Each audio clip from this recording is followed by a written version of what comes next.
అలాగే మీకు ఇక్కడ జరిగిన ఒక చిన్న స్టోరీ చెప్తా చూడండి. ఇక్కడ వీళ్ళు ప్రకృతికి ఎంత ఇంపార్టెన్స్ ఇస్తారో అది వీళ్ళకే తెలుస్తుంది అన్నమాట. ఇంపార్టెన్స్ ఏంటంటే, మీరు వచ్చేసి ఇక్కడ వచ్చినప్పుడు చెప్పా కదా ఆల్రెడీ, ఈ మొక్కలు పూలు ఏవి కోయటం చేయకూడదు.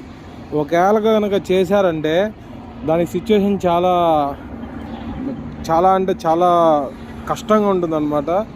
అది ఒక్కోసారి చెప్పలేం, మిమ్మల్ని కంట్రీ నుంచి బ్యాన్ కూడా చేయొచ్చు, మళ్ళీ ఇంకోసారి రారనమాట. ఆ విధంగా ఉంటుంది. సో నేను చెప్పేది ఏంటంటే, ఇక్కడ వీళ్ళకి చెట్లు అనేది చాలా దైవంతో సమానంలా చూస్తారు. సో మీరు వచ్చేసి ఇక్కడికి వస్తే కనుక చెట్లని వేపల్లో దొరికింది కదా పళ్ళు తోముకుందాం అని చెప్పి ఇరక్కొట్టడం అలాంటివి అస్సలు చేయొద్దు.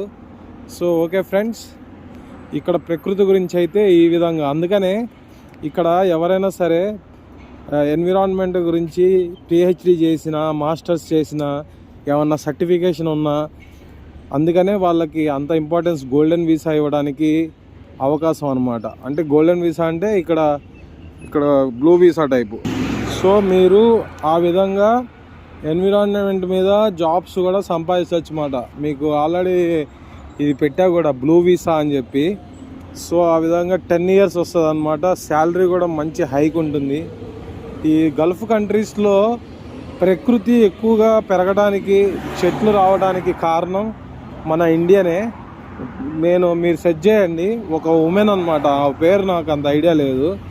బట్ ఇలా ప్రకృతి ఏ విధంగా ఎటువంటి చెట్లు తీసుకురావాలి, ఈ ఎడారిలో పెరగాలంటే, ఆక్సిజన్ రావాలి అంటే ఎటువంటి చెట్లు వేస్తే మంచిది.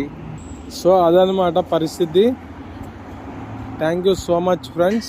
ఇంకా మరొక ఇన్ఫర్మేషన్తో మేము ముందుకు వచ్చేస్తా. అబ్బా ఎంతసేపు చూసినా సరే అసలుకి వీడియో తీయబుద్ధి అవుతూనే ఉంది. చూశారు కదా, ఇది వచ్చేసి ఇతిహాడ్ మ్యూజియం రోడ్లో ఉన్నాం మనం. దీన్ని జుమైరా స్ట్రీట్ అంటారనమాట. Thank you so much friends. Like, share and subscribe. Thank you so much.